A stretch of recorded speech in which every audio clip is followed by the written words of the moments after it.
Hello everyone, here we have a brilliant question of the circular motion.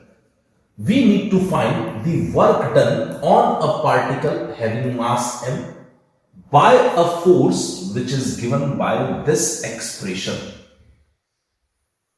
When the particle is taken from the point a, 0 to the point 0, a on a circular path having the radius small a.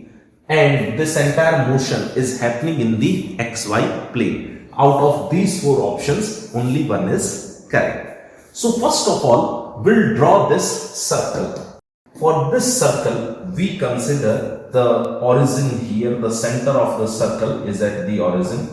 Okay. This should be the x-axis as the circle lies in the xy plane. This should be the y-axis. The coordinates we can mark, if this is 0, 0, then this should be a, 0 because the radius of the circle has been mentioned as a. And then this coordinate must be 0, a. I hope you remember, first we write the x coordinate. So on the y-axis, the x coordinate is 0 and the y coordinate is a. Similarly, on the x-axis, the x-coordinate here is a and the y-coordinate on the x-axis was 0. So basically, question says a particle of mass m has initial position here and then along this path, the particle is taken to this final position.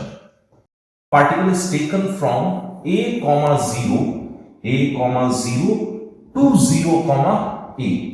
So initial and final positions are clear in this diagram. Now we figure out this force.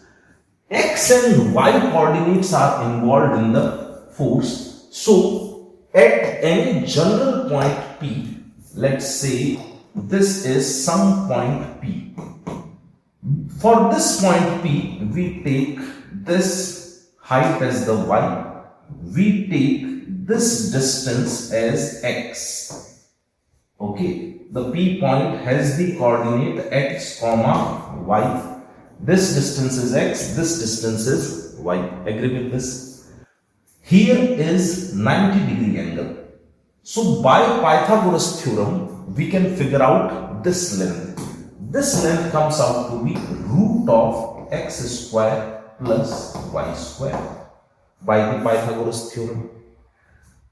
X square plus y square is involved here in this expression also. So let us try to rewrite this force first for the solution purpose.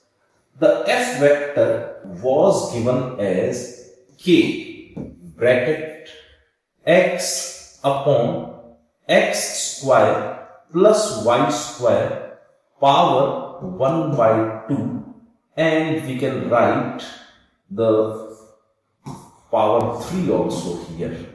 I hope you get this. This 3 by 2 we are writing like this, 3 by 2. Okay, and then here was I kept plus y upon this expression. Again we are rewriting as x square plus y square power half, and then here power 3, and then it was j cap. See the advantage of doing this thing. This root x square plus y square is now visible here in this diagram as well as in this expression. If we watch carefully, this root x square plus y square, is it equal to the radius of the circle? This length is equal to the radius of the circle, and the radius of the circle was small a. What we mean to say, small a is equal to root of x square plus y square. So this is basically root of x square plus y square. Force now can be written as xy.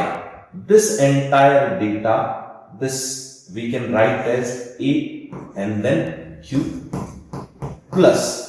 Here we can write y upon this entire data is basically the radius of the circle a. So a cube. This is a, and then there is power 3, and then j cap.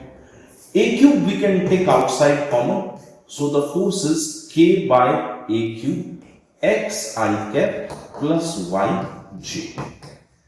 Here k is constant, here a is constant. Now this term is a vector term, the directions are inward. Let us see where is the vector x I cap plus y j cap. In this direction, we consider the I cap unit vector. In this direction, we consider the j cap unit vector along the y-axis. So for x I cap, there will be one vector like this. This is x I cap. Plus we need y j cap. So x I cap plus y j cap. The resultant will be directed like this. This vector, I'll mark it with the another color. This vector, this one, we can write as x I cap plus y j cap. There is shortage of the space. I am mentioning here this vector is x I cap plus y j cap. X I cap plus y j cap by the triangle of vector addition. So this should be the vector x I cap plus y j cap. It means this force is basically radially outwards. At this position, if we want to show that force, actually that force is acting like this, radially outwards. Now, we all know the velocity is always tangential to the path. So at this moment, if we show the particle's velocity, it will be directed like this. Here is the v vector. Wherever we show the velocity of the particle, the displacement of the particle will be in the direction of the velocity.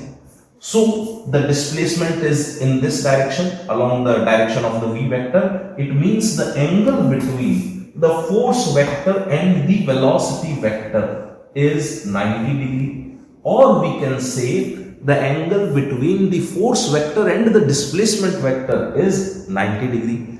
Whenever the force and displacement are perpendicular to each other, the work done by that force on the particle is always 0. So this should be the correct answer.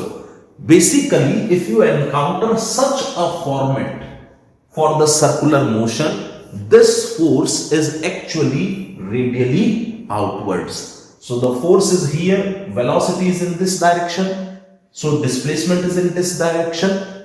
Between the velocity or between the displacement and the force, the angle is 90 degree. So work done by this force is 0. Even the power delivered by this force is also 0, because the instantaneous power we write P is equal to F_v cos theta.